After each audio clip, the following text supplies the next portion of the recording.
Yeah, you made it. You're the first ones. You made it to Expand the Box training introduction. And I'm calling this introduction and Q&A, so you're welcome to shoot your questions at me whenever they pop up. So this is not a school environment. If you don't have questions, that's fine too. If you have questions, there's no stupid question. There's like a beauty in co-creating, and really, if everybody is here fully alive with what's alive for her, then we're actually in contact with reality, and that's what I want to explore and experience with you today. And here's Nadine joining. Mm-hmm. Hello, Nadine. Welcome.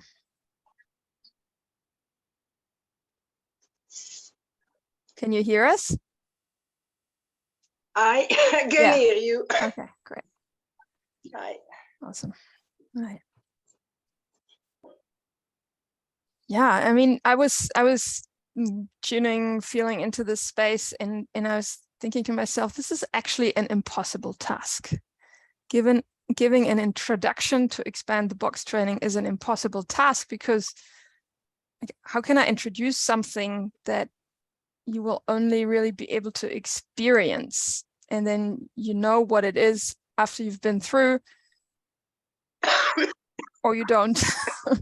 But you'll have had this experience of transformation and of what the experience that you can get in Expand the Box training is really this going through layers of your conditioned behaviors, of your world view, of your belief systems, and taking on, like, experimenting with radical new perspectives, so that you actually take foot in a different culture, in a culture far beyond modern culture, that is what is here around us everywhere. You know, the structure with government and hierarchy and school system, and there's certain ways how to behave, and we've all learned them really well. It's like patriarchy, and I'm not saying patriarchy is bad. I'm simply saying a different culture is possible, and it's also even necessary to create it, because it's time. It's time to create a more sustainable culture in which human beings can thrive from their aliveness, from what's really, like, we all have these gifts. And what are your gifts? What is it that you would do or be who are you when you really allow yourself to not censor yourself? What kind of things would you bring to life if you were connected to your pains around? Hello, possibility. Welcome. Oh, that's Caroline. Hello, Caroline. Okay, so I have sorry, I think I have quite a wobbly connection here, because you keep cutting out a bit. Maybe I have to move rooms or something. Is that your connection, or is it? I'm not sure. Everybody else has that. Have that? Not sure. I have that too. Yeah, you're cutting out a bit, Julia. Okay, so then that's my connection. I hope it stabilizes. Could be mine too. Yeah. Yeah, I'm in the bush and relying on Wi-Fi from a phone, so I hope it works. Bear with me. Yeah, so there's someone else joining.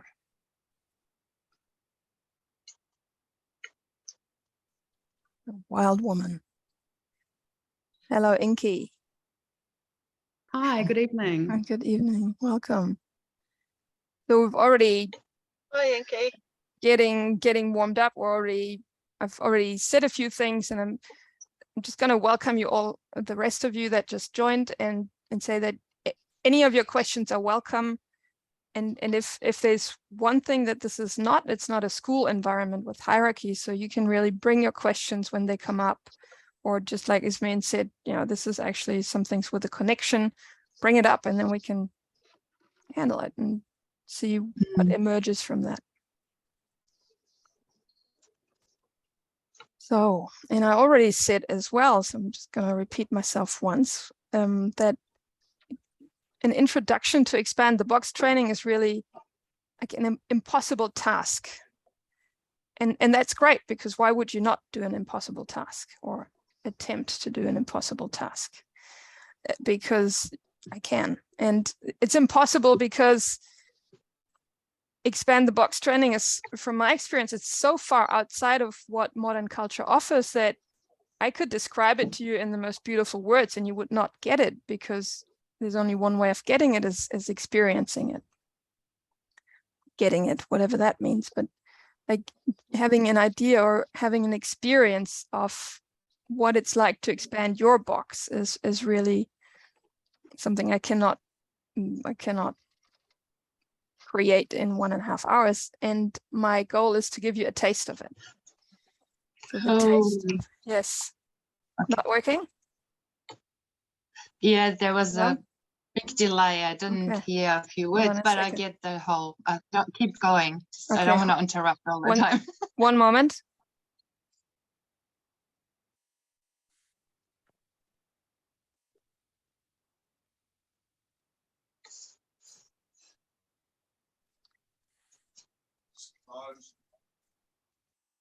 Okay, that's all I've got, so I hope it works. I might have to speak slower. But the distortion does it already for you. You get slower and then cut out and then come back. Okay, so All this part is of the expanding, is it? it's part of the expanding, and fill in the holes yourself. That's what we do anyway. Yeah. Yeah. Create your imagination. Create your imagination. So yeah, I can say something about myself. I'm a possibility management trainer, and I've been delivering Expand the Box training since 2019. And I'm really excited about them every time, because it's this really clear invitation of with a magical design where something completely possible, completely different becomes possible. We're co-creating, it's like a spaceship, really, like venturing into a space outside of modern culture and exploring that and creating that and getting, it's like a real fresh perspective. So you can get a real fresh perspective on, on a lot of things. Everything, like I want to say everything you've ever learned, but it's this really fresh perspective on what's possible. Can I ask you Yeah. something? Go. I don't want to interrupt. I don't know, but you said we can. Yeah, go for it. Yeah. Yes. What if we go on that spaceship and we develop something so new and so amazing, and then you're around with people that haven't been on that spaceship? How does that work? Because they would feel different, or they don't understand where you're coming from, or they feel, I don't know, maybe they don't understand what you're suddenly doing or who you are, or if you haven't been doing that together with the people that you most interact with. Yeah, that's a great question, because it's a real thing. Like when you transform, and you have gone through initiations in your life, even going through puberty and starting to bleed as a woman, you're a different person. Or if you're a mother, you became a mother, and it's an initiation where you change and you cannot go back, like once you've changed. And when you change, so you change the shape of your box, your belief system will change. You can change your shape. You change the shape of your box, of your ego. Then the universe changes around that too. Because if I'm going from this shape to, say, this shape, the space around it has to change. And that can be scary, and that can be scary for the environment. And it can be this beautiful journey to go on together. It's not about cutting yourself off from life. It's instead, can you be with your own transformation, and can you accept that others are not going that way? So one thing that I noticed in myself, it was at the beginning, I would come home and try to fix others, try to change them, try to, and that would come from a point of superiority of, well, I've found these great things and now you need to know these too. But matter of fact, they hadn't signed up for this thing. So it's your passion when you believe in something and you think, oh, this yeah, is great. I want everyone to know. And it's about learning to kindle that passion and not like adapt to what someone else might struggle with. Because if all of a sudden you have more clarity and you say what you want, or you're more committed to what you really want to do, which it might be uncomfortable for people around you. So, you know, their boxes, their survival pattern, their survival mechanism may start to fight you and fight this transformation. So that it can be, yeah, that is, it's like on a yeah, that is a real thing.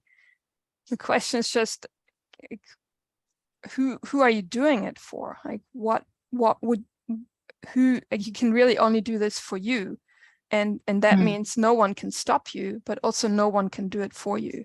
It's like it's really, yeah. And there is, I've seen that necessity as well to stay connected to others that are on that journey, so that you have a team. It's like having a team, I find really crucial to be able to stay connected and to practice and to build to build the muscle, to build your own muscle. Like there is this, you know, so we're already talking about the box quite a bit, which is this, I mentioned it, is ego, worldview, survival mechanism, comfort zone is part of the box. And it's built for you for a noble purpose. Yeah. Like it exists so that you survive. And so when something, when you change, then that structure, which is really rigid, needs to sort of, yeah, fall apart in a way. Like parts of this has to change, and that there comes pain with it, but and the pain can be anger, sadness, joy, or fear. Like any of those 4 feelings is what we'll dive into, really accessing them as a resource for your life. But then you have this nonlinear part, your gremlin is what we call it. It's the king or queen of your underworld that will defend the box at all costs. So what I've seen happen after ETB, expand the box training, is that people come out and they come out and they have this immense clarity. And for it to be sustainable, they really need to be doing something with that nonlinear force that wants to eat the experience up and drag it back into sleep mode, zombie mode, or this, oh, nothing happened, this wasn't real. That is also, we're already in the risks of afterwards. And there are possibilities for that there. So that is like an advance, a next step, as to really learn to handle your shadow, your underworld.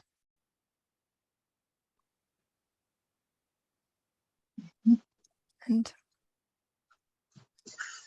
yeah,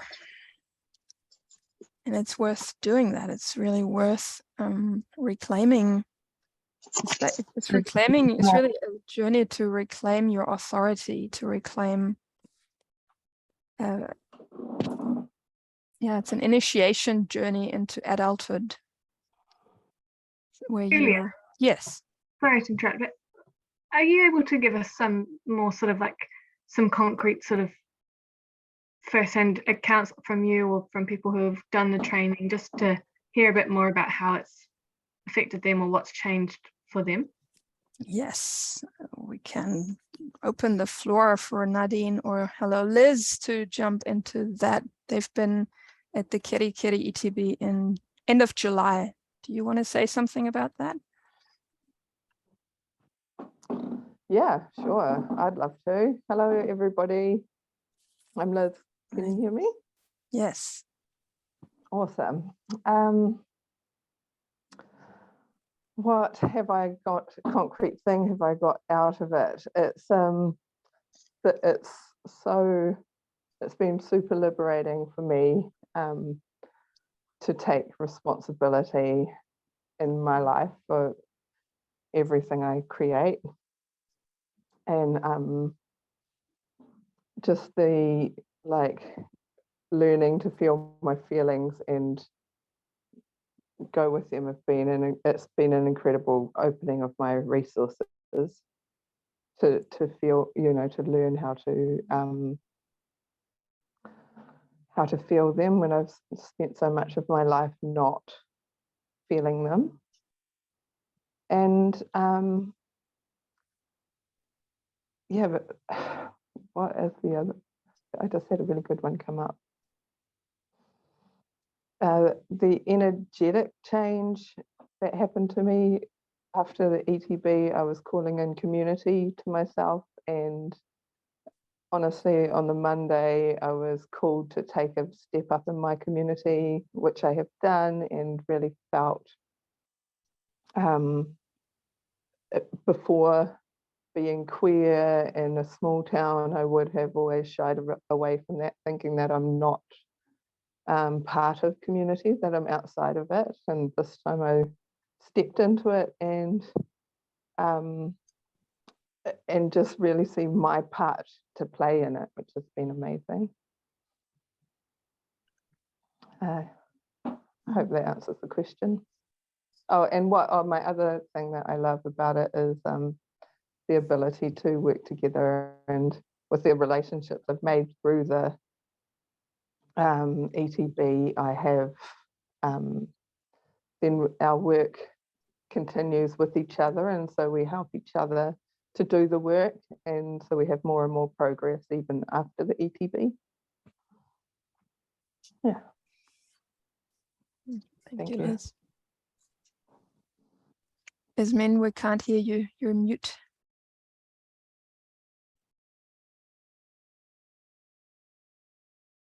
Here. Yeah. Can you hear me? Yes. Okay. Just wondered how these connections stay. Is that online when you do the course and you want to work together? Is this mostly online, or you just have a community? I guess it's hard because people come from all over New Zealand to do these courses that you don't have, let's say, your neighbor or your friends or your immediate community to spend time together to understand, work through the course or ask questions or connect again. So do you want to say something, Nadine and Liz? Because that's one possibility of what you're doing. Yeah, as far as to be connected, I found that in general, all my connection got better. So I do have a session where I use Zoom or WhatsApp, even sometime with my neighbor. Like I've been really sick for last week, so I did a holding space with an ex-member of ETB, and so we do it that way, so people can be far away. Some people I never met before in Australia, but I have a really connection, and we're working experiment together. And sometimes it's just by the way, I met one of my neighbor, and in 5 minutes we can already have a connection and really checking deeply how we feel and what's going on, and then so move on. It's pretty magical. Sorry, your neighbor's already done that course as well then. Yeah, so okay. No, not all of them did. We did some workshop, but hasn't understood, and some did the ETB workshop. But I also find, because you were asking about people who are not in the ship, so I just came back from a family visit in New Caledonia, and I find that so they different culture, different language, never heard of these things, and I was with my daughter, it was really different from the way we traveled together and get at each other, and we were able to straight say, okay, I feel right now I feel fear, you know, of being inadequate and not doing the right things, traveling together or something. And, you know, in a matter of 2 minutes, we were solving it. And we had a lot of fun and a much deeper closeness.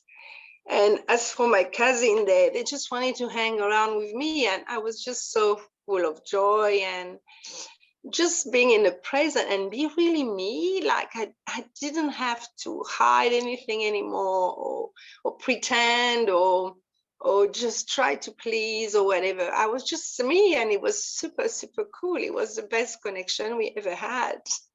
And yeah, it was that magical thing. And that was with all the members of my family, from the little ones to the little ones were 5 and 7 and a bit older, and up to my auntie who is in her 80s,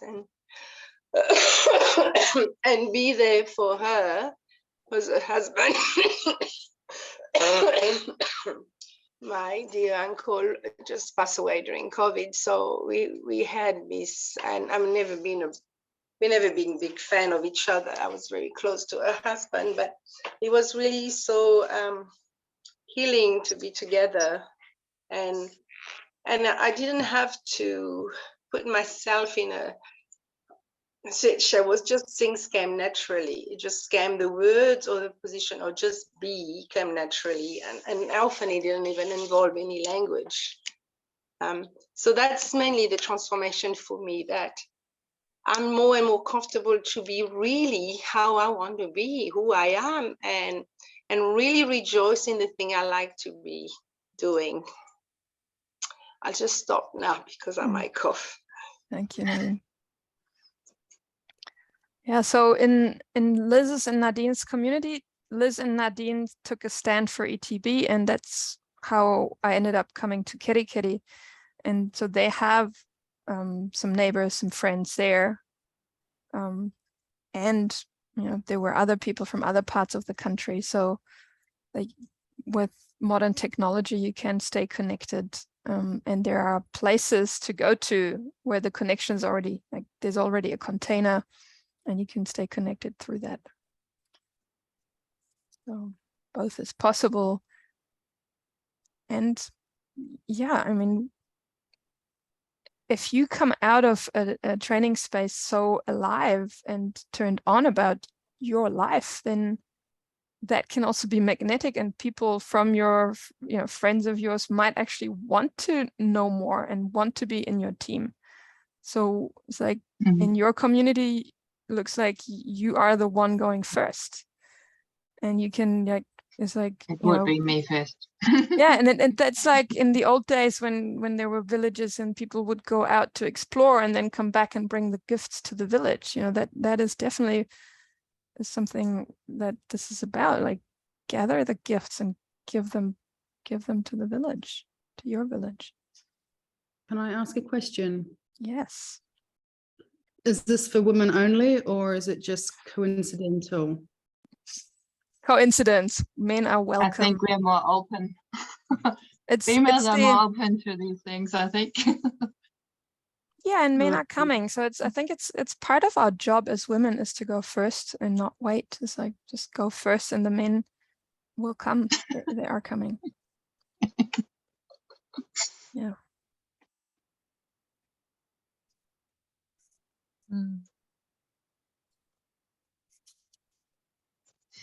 Yeah.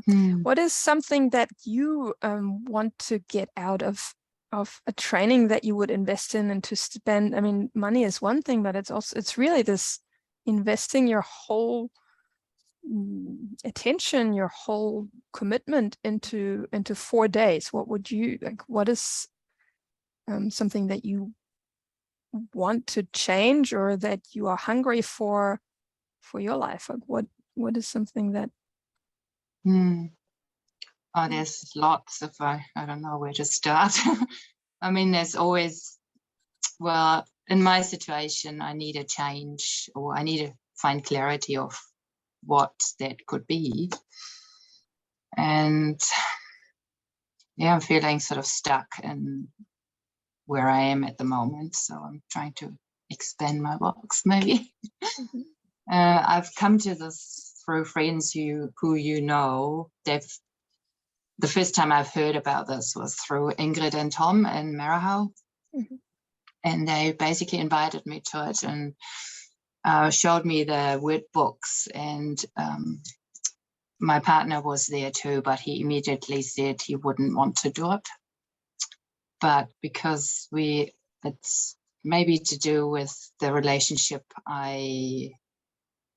we created, and we are both not happy. So, and I'm trying to change something and I'm not sure where to go and how to do it. And I'm feeling like I don't have the strength to do this and it's all too much. And but in my head, I have an idea of what I want, but I don't feel strong enough to do this by myself at the moment. So I'm not sure. I'm looking for all sorts of ways of change and maybe finding clarity of what's possible. Yeah. So when you Julia. say, yeah. Sorry. Yeah. Carry on. I have one question, follow-on question for Ismene, and then yeah. I'll come back to you. Is the question of when you say, you said something about you feel that it's all too much, and there's actually a feeling in there, and what is it? Is this anger, sadness, fear, or joy? What is the feeling in there? All of that. There's all of that. Mm. Yeah. And that creates that It's overwhelm. very complex. Yeah. Yeah. Overwhelming is a good word for me. Yeah. Yeah. Mm. Okay, thank you. Yeah, that is a really efficient survival strategy, to be in overwhelm, because then you're stuck, as you said, then you end up stuck, and then you don't have to risk. You don't have to risk to pull one string out, and then because the whole house might fall together, and you don't want to do that. So that is a really, and it works, right? It works. It is efficient. It works that when you go into overwhelm, then you don't have to change anything because you're knocking yourself out. So the survival pattern works. And when the pain becomes bigger than this, like when the pain of being in that survival pattern becomes big enough, and I'm not talking about suffering, I'm talking about pain, about this, like real sadness or real anger or real big fear about staying stuck, then that is the fuel. Like most of the time, that is really the effective fuel to dare trying something entirely different that is dangerous for the box. Yeah. Thank you for bringing that. Caroline, you had something. Yeah, I just wanted to ask, is this workshop will help maybe help you with a transition of going through your old life and patterns to building a new life for yourself? Yeah. Is that what it's? Yeah, I mean, that's my own experience, and I've seen it happen for others. So it's a journey. It's the start of a journey. So this is not a quick fix. I'm going to be honest with that. It's not okay, take a pill and then your life will be pink and fluffy afterwards. It's the start of an initiation journey into adulthood. I mean, for I don't know how many decades, a little bit different for each one of us, we've been in this one track. And so here's this offer of changing tracks, and it's a journey, it's a path. But the path is really an invitation to play your life full out, to transition. And that was the case for me personally. After Expand the Box training, before I was a lawyer in a big German stock corporation. And it helped me to and I had been doubting that before. I was not happy with this vocation or this profession, but that really set me up and was a kickoff for me to realize I cannot do it this way anymore. And then it wasn't that from one day to the next I stopped being a lawyer, but it started that path. So for 4 years I haven't been working as a lawyer, or actually longer. I left Germany afterwards. So it was a really big shift for me after after getting these distinctions and looking into this vastness of possibility, where I realized I am in charge of choosing. And that's a real experience that I'm offering in Expand the Box training, that you can get an applied experience. And that's why we call it a training rather than a workshop. It's really a training where you go through a transformatory process during that time. So you come out the other end a different person, a different, with a different box structure. Did you experience that Expand the Box? Did you come across it in Germany Yes. first time? Yeah. So they do that in Germany as well. So that's where, Clinton Callahan originated it together with other people. It's really a collaborative body of work, and he started it in Germany. Ah, okay. And then I came to one thing led to another, and I chose to live in New Zealand afterwards. And I was like, I cannot not, I do not want to stop. So you all cut that bit out, sorry. That's the feedback for beautiful. me to be more concise. And so I chose afterwards, when I came to New Zealand, I want this to be here. And I connected with Ana Norambuena from the South Island, and we combined our intentions, our forces, and made it happen to come to New Zealand.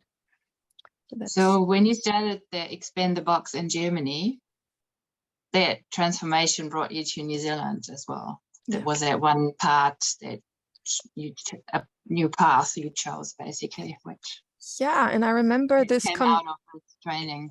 Definitely, because I had this conversation with a trainer, and I told her I have this possibility to go to New Zealand, and I don't know what to do with it. And she said, Julia, could it be that you've made the decision, but your box freaks out and doesn't fights it, and it's like, yeah, that's it. My survival mechanism was freaking out.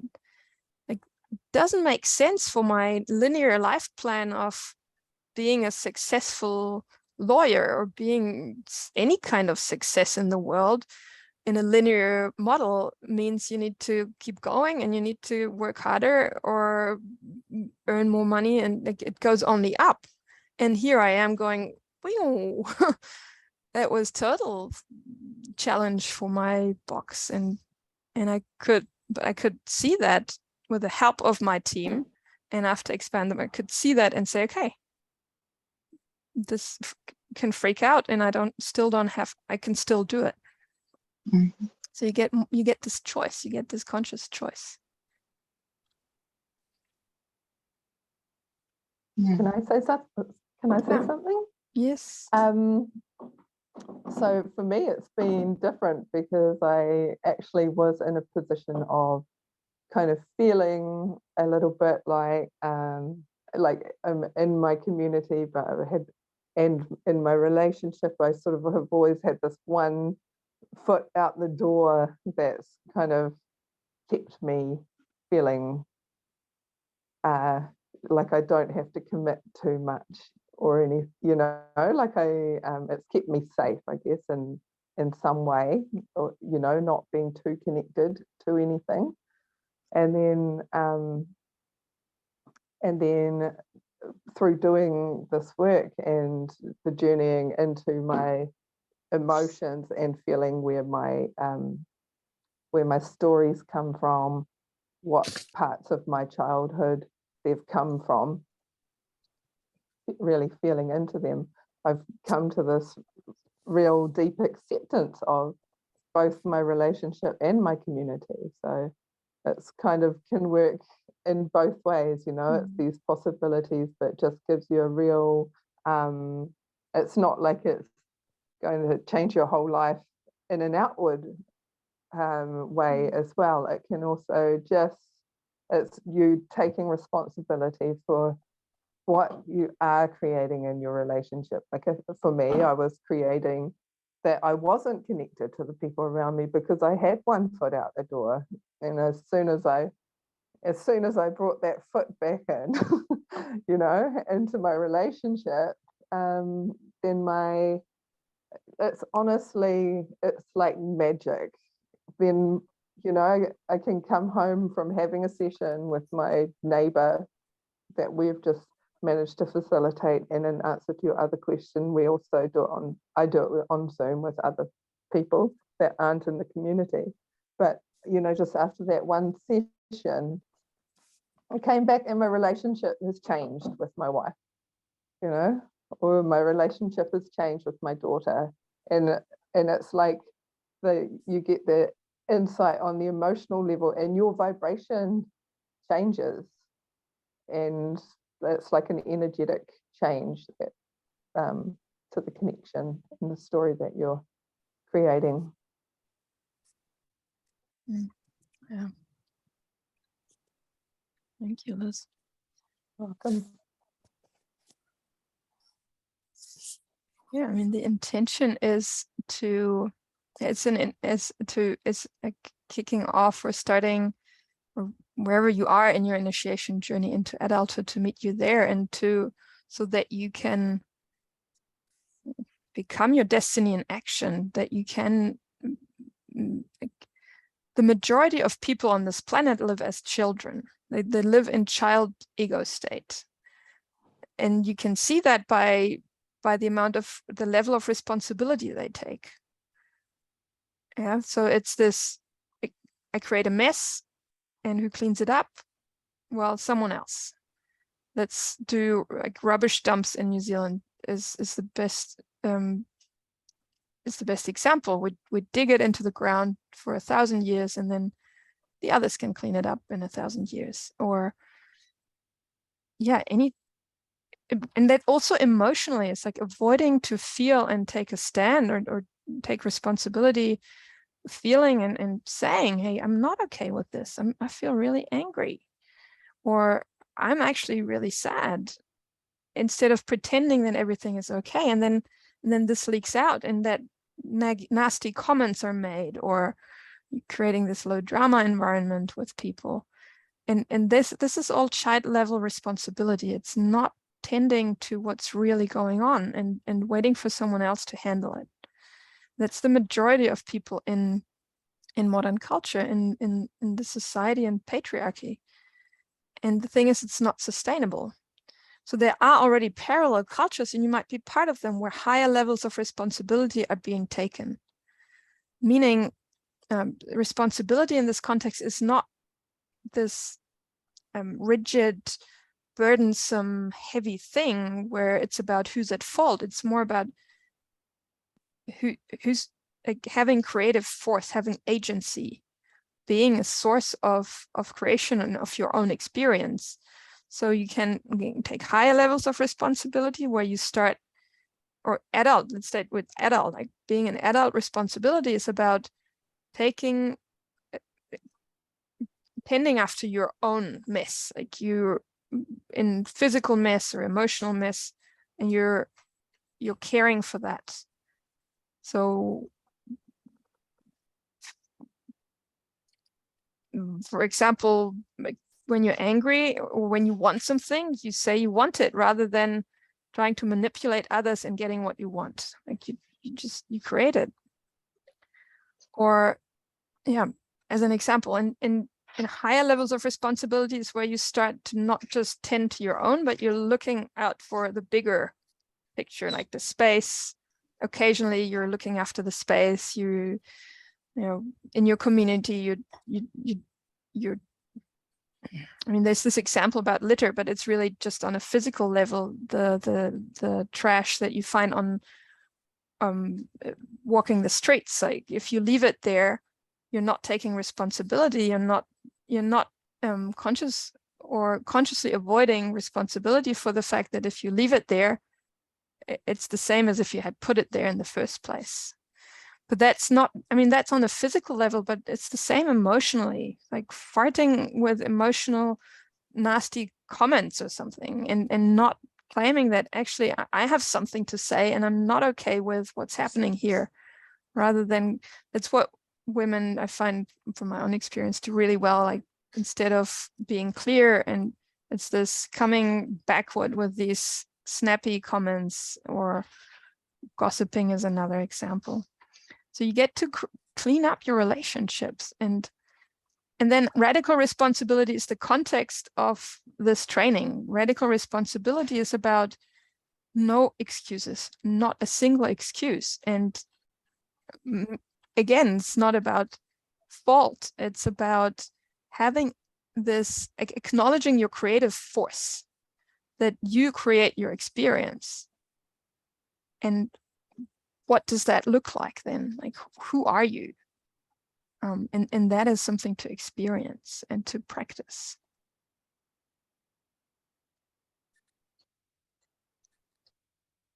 Yeah, and essentially the goal there is to have initiated adult men and initiated adult women creatively collaborate with each other for a sustainable culture, for a sustainable future, even regenerative future, in service of Gaia, in service of the planet, in service of all beings. And that is what we call archiarchy. It's the culture that comes after patriarchy.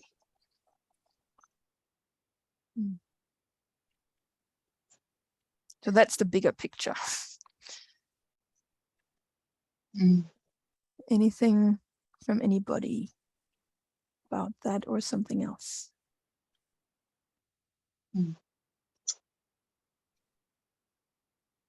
What do you do exactly? What do I do exactly, or what do you do in the training? In the training, yeah. So you have like a 3 to 5 day training. Yeah. And what do you do? Like, do you have to sit in a circle and talk, or I don't know, like what do you do? How does it go? Yeah, so there's we sit in a circle and we do exercises. We go into experiments. So the aim is to give you an experience. So it is about giving you having an experience. So experientially learning. That's why it's a training. It's training it. And it goes with thought maps. Thought maps are perspectives. It's like, a map describes the territory. It is not the territory, but it describes the territory. And we take the territories that you have known for your whole life, like the territory of anger as an example, feeling. And then we look at it with a different thought map. So a map that describes this territory differently from a different perspective. And then we practice together. So you practice in groups of 2 or 3 most of the time. So there's food for your intellectual body, for your emotional body, for your energetic body, for your mental body, so for your physical body as well. So it's a rapid learning environment where we sit in circle, we share feelings, but we also get up and move and experience. So it's really about you applying it.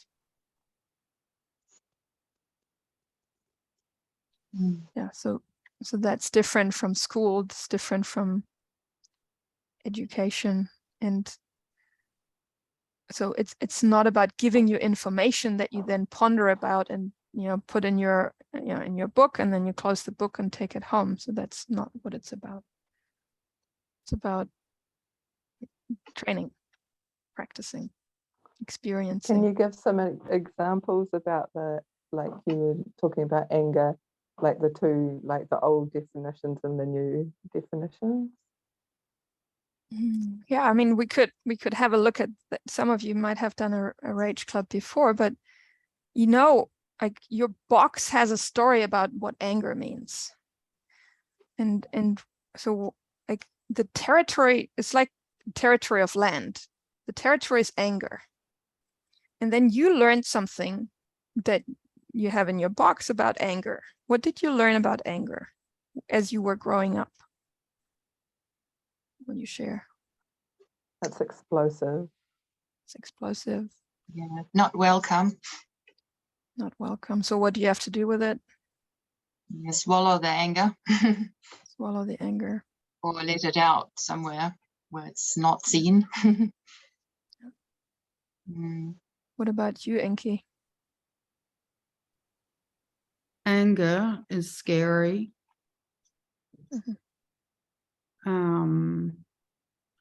I guess it's something I'd hide from.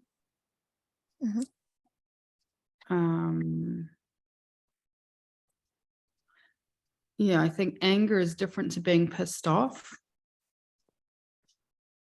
Does that make sense? In which way? I don't know. I think anger can be like a rage in your body, and it's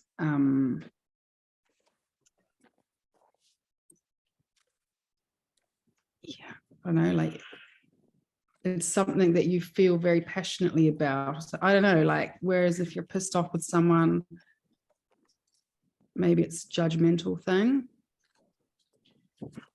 I don't know if I'm making sense. Yeah, so what I hear you say is this distinction between conscious and unconscious anger. Like when you're feeling angry, and that's, so then we're already shifting to a new thought map of anger, where it has this, yeah, it's a neutral energy and information that can serve you. So it's an energy that you feel in your body, and it's like a trailblazer energy, you know, that can make, like, where shit needs to be talked about and bullshit needs to be cut off, and you just stand in your power and say, I'm not with me, and holding boundaries, saying yes, saying no. So that's what I hear you describe rage as. And this other thing that you're describing is when anger is not okay and you suppress it, then it comes out unconsciously. And that's a way of avoiding responsibility, because it doesn't go away. It's still there. You're just not handling it. And then it comes out as this shadow of judgment, resentment, yeah, other ways you probably know of as well.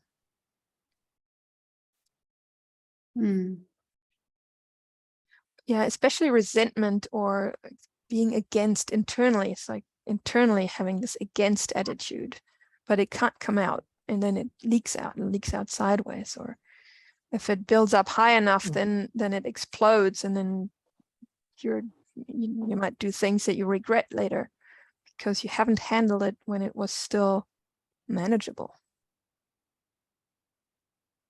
So that is something that we'll explore in more depth, and then you'll get to experience it, to get angry and to witness someone else get angry, as an example.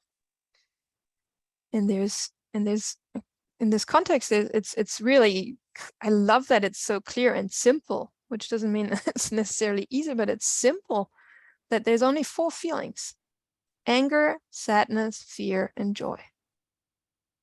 And then you might say, but what about all these other feelings that I named feelings? Like, we found out that these are mixed. And when you mix feelings, it's a really effective survival strategy to not have the clarity and this resource available. Those feelings are a resource. And you can learn that you have the resource. It's impossible that you don't have the resource. You're a human being. You have the resource, but you haven't learned to use it. Like, there's no class in school about learning to feel. Your parents didn't know to feel and use it consciously. Like, I'm assuming that, but like 99.9% of parents have not learned that because it's not part of the culture out there. So it's like catching up on it's upgrading your thoughtware, so that and then anchoring it in your body. You're breaking up, Julia. Yeah. Okay, someone else talk. Yeah, so it's about getting a new reference points in your own system, so that you can apply it.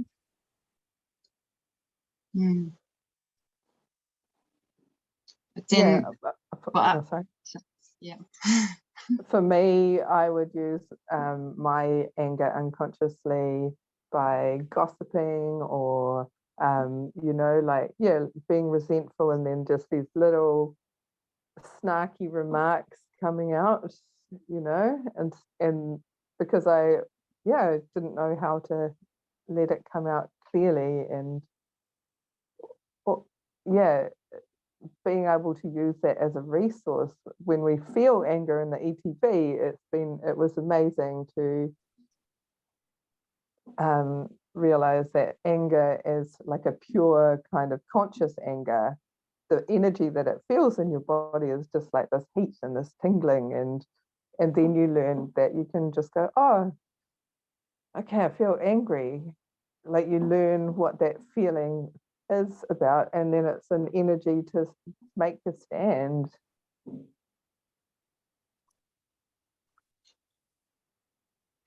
So if let's say you have that issue at home with your partner or wife, and let's say she was in that course and knows about how to maybe deal with that anger, that would be easy, wouldn't it? But if you were with a partner, like for me, I'm with someone who can't deal with anger or any emotion or any, you know, stronger emotion, and then I suddenly snap out and want to do the real thing by me. If I, let's say, you know, express my anger when it's appropriate and when I feel that I need to, not suppress it.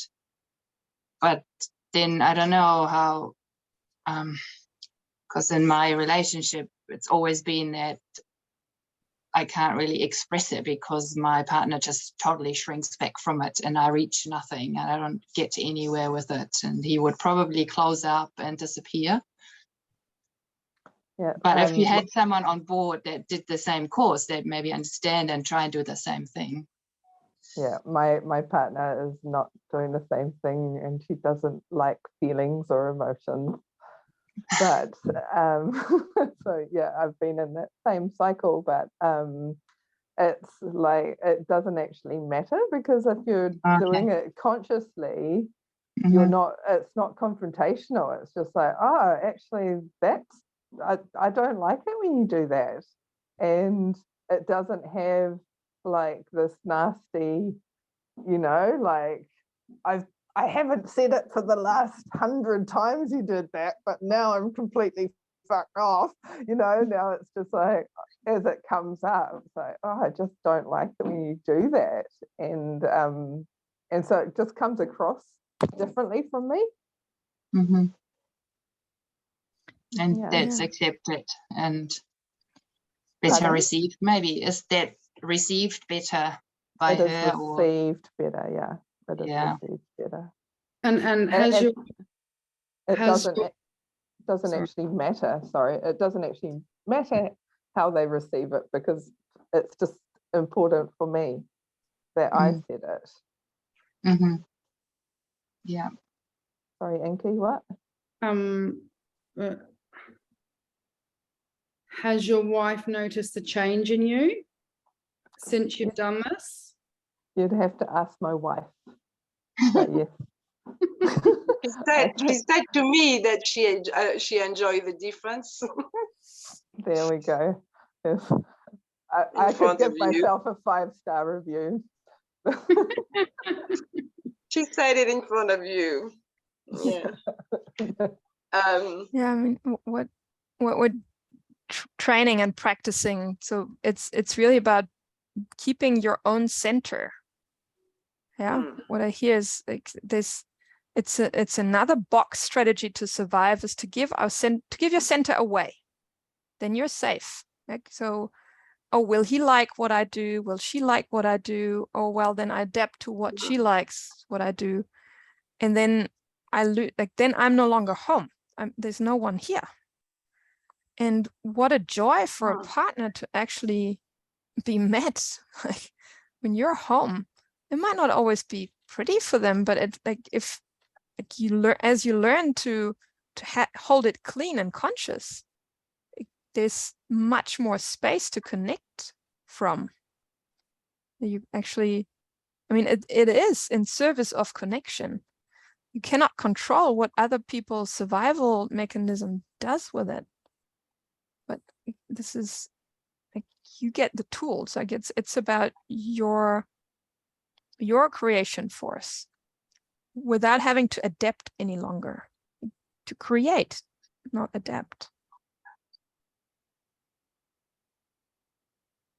And I'd like to say also, it's just keeping really centered and stand for what I am and what I believe, and so it's got nothing to do with whoever I'm. It's all to do about me. So the other person then doesn't feel threatened. He can leave it or take it. That's what I found. It's like I had recently 2 people lash out at me. One was a close member of my family, and the other one was a recent friend. And I just stay. I wasn't feeling any anger about them. I just stay for really what I'm. And so yes, this created some uproar in my relationship with my close one and my family. But eventually we had some communication going on, and now we're having a closer relationship. But it was not about trying to change somebody or trying to change a situation. It's about standing up and feeling strength in that new state of me. And yeah, it wasn't really well received, but eventually it was, because it was honest, and it was not confronting, that person chose to come back and to yeah, and to have a connection, and that connection is more authentic. And the other one, I was thinking the person was going to hit me, but somehow I felt that strength. I didn't feel threatened. I just stand there calm and just stand there for peace or quiet, but also wanted to make my stand, but not confronting. And that person lashed at me, but we learn things about this black hole where you can just don't talk put a black hole. Yeah, don't bring that in. No. Anyway, but that was, I just let it didn't land on me. It just went, and the next day that person came to me, and I wasn't feeling too well, and she offered me a message and give me a message for two hours, and I couldn't believe it. I was just like I thought we were going to be. So yeah, it's this really kind of transformation that are happening, and really it is about me taking responsibility about me. It's got nothing to do with the other people, but it does transform something around, for sure, and something good. Yeah, something a lot more honest and true and loving and and natural in a way. And how many trainings do you have to do, or do you do, in order to feel amazing? To be fixed. There's nothing to fix first, and there's a process. Initially, like we say, like, do 1 expand the box training and 10 possibility laboratories, which are spaces that expand the box training gives you all the distinctions, so the maps, so that you can really dive into deep transformatory experiences, and these happen later in expand the box in possibility labs. So there's this invitation to commit to 10 possibility labs, and it's your choice how far you take it. The 10 labs is about giving you the big adulthood initiation processes, so that you go through all of the big ones. It's really about taking your center back from your parents, especially from your father for women. For men, it's taking back their balls from their mother. It's about looking, really facing into your underworld, owning it, and being honest with yourself. So Sorry, taking what from your father as a female, did you say? no, as a female, your center, take your center back from your father. So this your center of attention, your authority, taking your authority back. Yeah. And I mean, it plays out in that you give your center to partners, to other authority figures, because because your father, it's like you're still being if you're still being the nice girl or the rebellious girl, there's different survival strategies. The center is still with the dad, and that's for most adult women. That's the case. Their center is not here; it's with the authority figure in the room. And it works. It's a survival mechanism, but it's this taking it back so that you can stand in your authority and you can have a conversation with anyone, with any person, whether they're head of state or whether they're, doesn't matter. Like what their hierarchy level is irrelevant, becomes irrelevant. And the process is, it's a great question in that it's an evolutionary process, and you're part of nature, and nature serves evolution. So why would you ever want to stop evolving? It's like taking an elevator, and it's like, why would you want to get off in the first or second or third level if you could go it's evolution. It doesn't stop if you give yourself to it, hand yourself over to it. That reminds me that I heard Clinton Callahan just say the other day, is like, normally the biggest evolutionary transformation process happens when people die. Yeah, they look back at their life and then, oh, I regret this, I should have done that, I'm glad I did that. And that's like the broken off. You can't hear me? No. It was a bit broken. Yeah. Liz, you're on mute. Okay, so the biggest transformation usually happens at death. Yeah, when you look back at your life, you take account of your life and you regret a few things, and others you're glad you did. But what this offers you is to go through these big evolutionary processes during your lifetime, so you reinvent yourself afresh. You get to evolve within this lifetime. You don't have to wait until you die. And I mean, I've had at least 3 lifetimes since I came across this body of work. It's like it's changed from being a lawyer to living in New Zealand. Then I became a potter, and now I'm fully a possibility management trainer and coach. So that's 3 things in 6 years, 7 years. And I love it. I'm glad to it's exciting to be on this journey. It's like you might not want to stop. And yeah, there's no negating that it comes with feeling alive, and alive means you feel angry and sad and scared and glad, and these are pains in our bodies, and yeah, it needs courage to do that.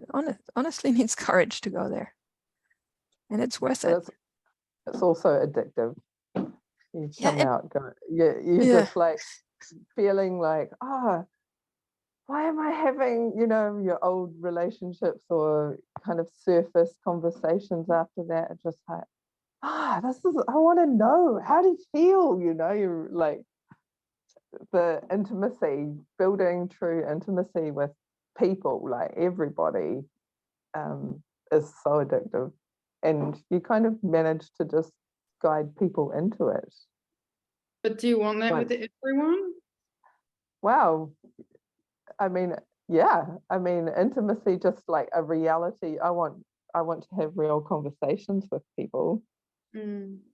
I want to know what they're really thinking and feeling. It's way better than like Pretend. what the weather is like. Oh yeah, I've heard that many times, the weather story. Yeah. Yeah. Every day. And even there's so many zombie offers out there. Yeah. I mean, like a zombie mantra is this, hi, how are you? And they say, Yeah. fine, thanks. How are you? Fine. And that's like 5 sentences used just to say nothing. It's not a real connection. It's yeah, I'm a zombie. Okay, you're a zombie. Okay, thanks. We're not dangerous for each other, right? Let's just pretend. Yeah, that's what people pass through your life, all your life like that, because they don't have time to stop and actually take in more. And yeah, and that's like, so why do people not have time? We've had all these great inventions. We've had all these great inventions, and every new invention tells me, well, you'll have this device take over this job and then you'll have more time, but it's not happening. Like, No. with every invention, we get busier and busier and busier and busier and have less time and less time, which is an illusion. That's what each of us creates if they create that. You can create something different. You can actually be this person that steps out and is radically different and says, hi, how are you? And try this out. Let's do this. Let's practice I feel something. like shit. Yeah, well, let's try it out. We'll go into People just yeah, remove themselves from the shit. so let's go into breakout rooms. We're going to go into breakout rooms. I want to have a bit of an exercise. And one person asks, hi, how are you? And then give them, try something different, try something radically different, even something that you haven't tried before. Okay. And then you swap. So I'll say it's just going to be a 2 minutes conversation, and then you swap, and then the other person. Okay, I'll make 1, 2, 3. 3 breakout rooms. Let's see. Perfect. Have fun. So the person, as soon as you arrive, one person, the first person that asks, hi, how are you, is the person asking the question. And then reverse it. And then reverse it after 2 minutes. So you can have several goes. You can like, you try one avenue and you see whether that leads to something different. And if it doesn't, you just say, okay, do over, I want to go again. And then the other person again asks, hi, how are you? And so you don't get stuck in a conversation. You get to practice more than once. And then I'll say after 2 minutes, I'll write a note to swap. All right. Have fun.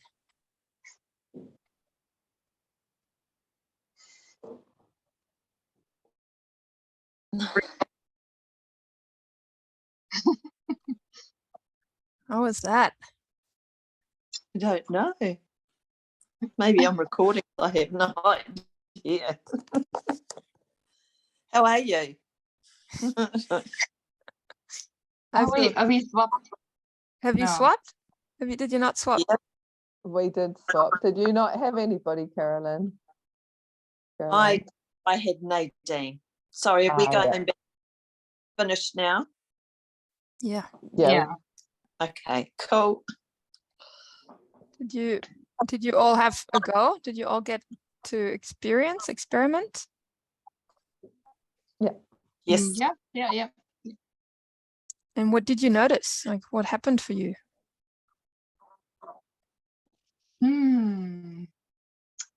For me, I think nothing much changed. I'm quite open and I can say how I am. I can tell people. What do you like? What kind of thing? Like, do you share what you feel? Do you share? How do you? Who was your partner? Oh, Liz. her name. Okay. Sorry. So Liz, how was it for you to hear Ismin sharing? Oh yeah, I was quite amazed. She was so open, and it was like 2 minutes felt like there was a lot of story came out in 2 minutes. yeah. Yeah, there was an invitation to feel into, could see there was emotion, and I said, oh, you know, I could hold space for you for a minute if you want to feel that feeling. But she was, yeah, didn't want to feel it. No, she's, yeah. But it was amazing. I mean, at 2 minutes, like the depths that you can go into. Thank you. Great. Thank you. So it seems like, Ismail, for you, the challenge might be more that in an everyday situation, everyday life situation, to make yourself the space to have that space. Yeah, to say something like, do you really want to hear that? Then, and like, do you have 20 minutes? Or yeah, to make that gap, to open up the space, to make space for yourself. So that, For yeah, me? that could be maybe the bigger challenge for you. I'm not sure, but this could be. No, No?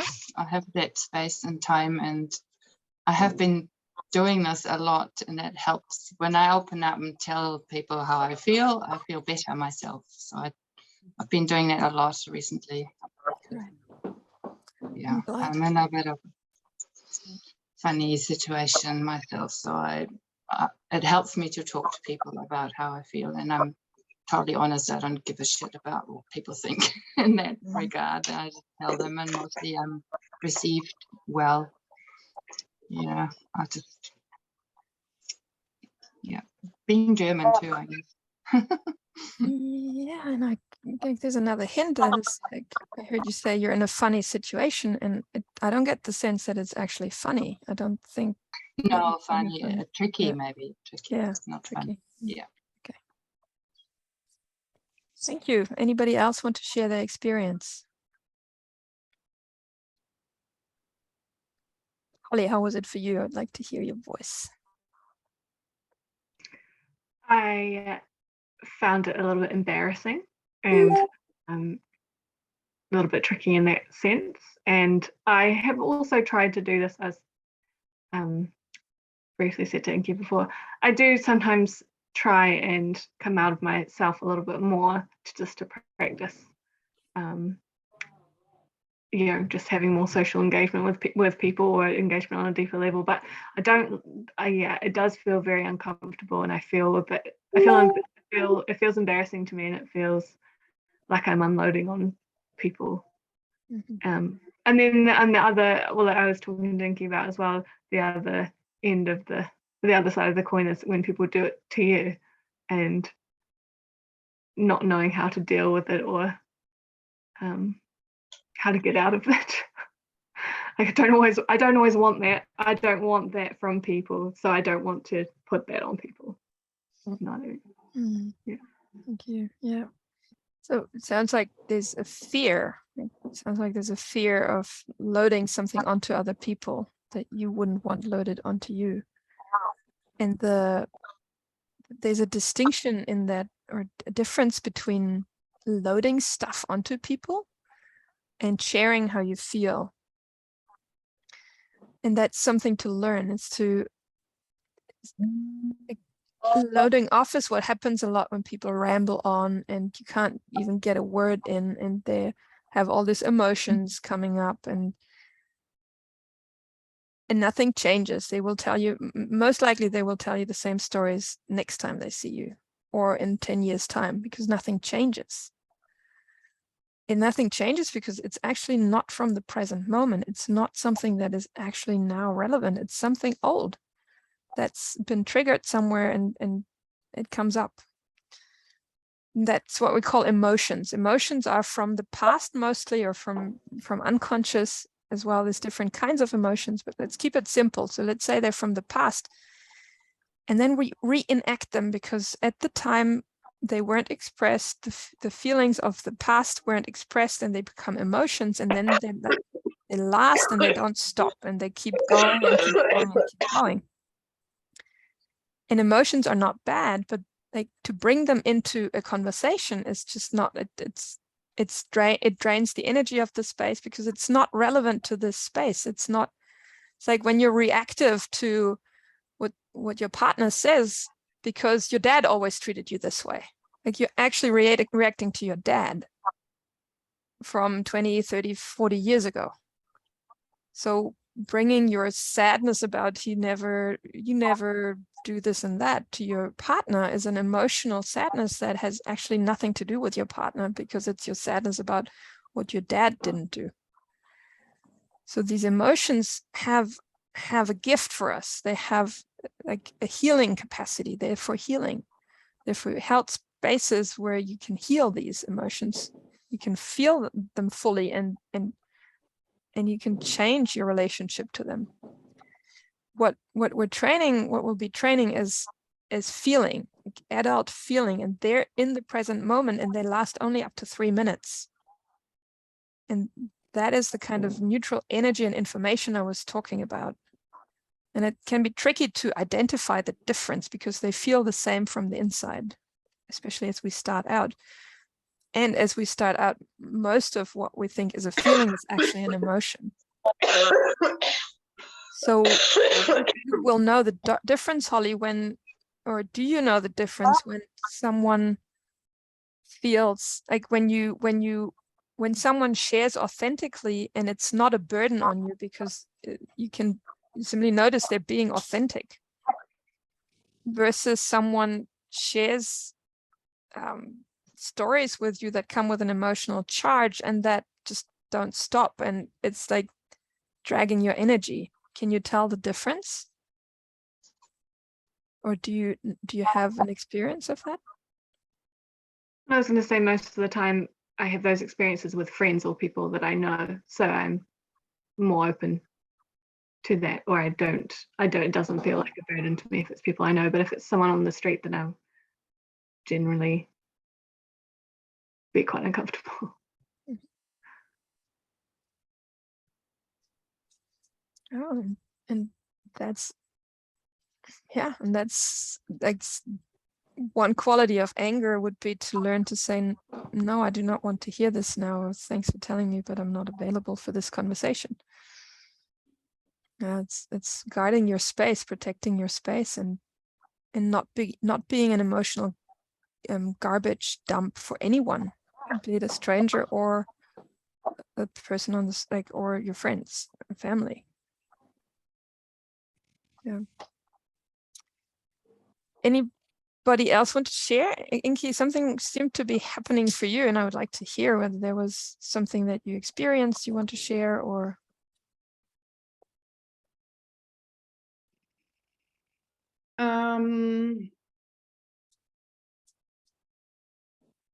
well, we practiced it, and so the first time it was like, yeah, fine, and that is an answer that I would give someone if I didn't know them, or if I was not in the mood for talking to someone, or yeah, just as like a full stop. Then we tried a different way, where then we'd bring the emotion into the answer, and I have done that before. To even people at the checkout counter and in the supermarket, and they have no idea how to respond because they're not taught that. They're only taught to say, hello, how are you? How's your day going? And they don't really give a shit. So I will usually say fine to them. And then if I'm in a funny mood, I will give them something else to deal with, and they don't know how to cope with it. They don't. And so, yeah, and